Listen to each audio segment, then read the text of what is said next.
Chers abonnés, bonsoir. Je vous espère tous en forme.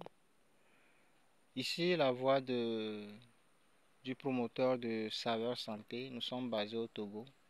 Nous sommes dans la production et la transformation des produits agricoles et la prestation de services agricoles. Cette vidéo est destinée à être partagée pour que ça puisse toucher la majorité des producteurs agricoles.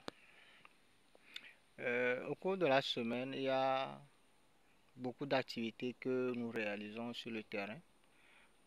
Certains au particulier et d'autres avec les communautés de producteurs, les coopératives.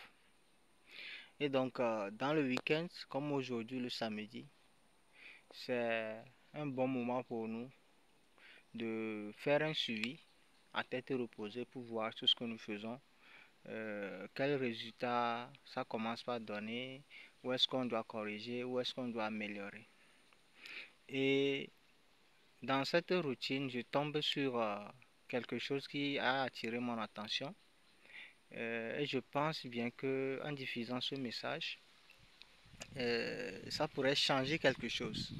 Si c'est le cas, alors que cette vidéo, comme je viens de le dire, soit partagée à plein de personnes pour que les choses puissent changer. En fait, il s'agit de quoi? La majorité de nos producteurs aujourd'hui comptent beaucoup sur les produits de traitement.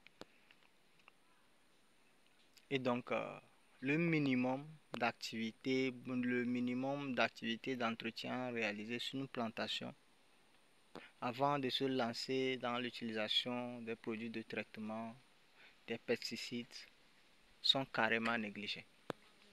Et ce que je viens de voir là, ça m'interpelle beaucoup parce que, à part les cultures céréalières, le maraîchage, nous intervenons aussi dans les cultures industrielles comme le cacao, que beaucoup de producteurs font aujourd'hui et ils gagnent de l'argent.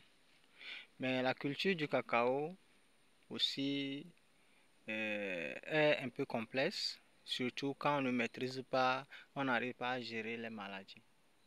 Et donc ici, c'est une petite plantation de cacao qui est déjà en production, sans connaître le producteur, juste en voyant l'état de l'arbre, sa hauteur, sa posture. J'évalue ça à 7 ou 8 ans et donc on peut déjà voir les fruits, mais la majorité des fruits sur l'arbre ont pourri, sont en train de pourriture. Et donc je viens juste de voir un produit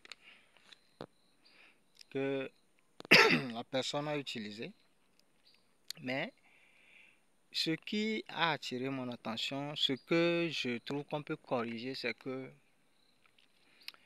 il faut que nos producteurs, tous ceux qui s'intéressent au domaine agricole, il faut qu'ils sachent et qu'ils en tiennent compte avant tout traitement dans une plantation.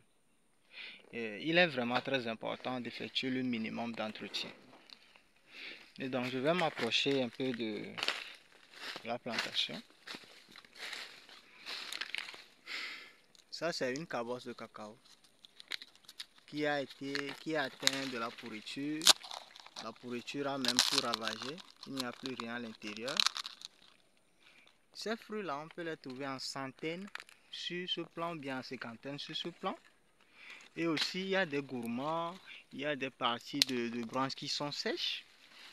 Normalement, avant de faire un traitement, il est très important de faire d'abord une récolte sanitaire, d'enlever tous ces cabosses pourries là, et aussi de faire une taille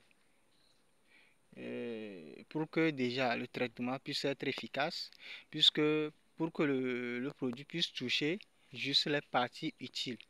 Parce que quand c'est touffu,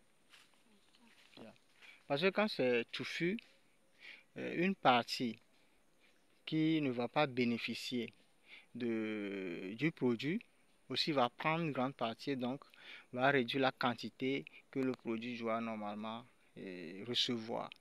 Et donc, dans cette vidéo est destinée vraiment à être partagée.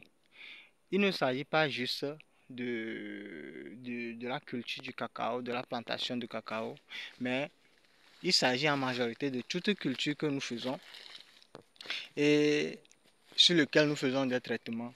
Et donc pour rentabiliser, voici le message que je viens de passer, que ça touche beaucoup de personnes pour avoir beaucoup plus d'impact. À très bientôt.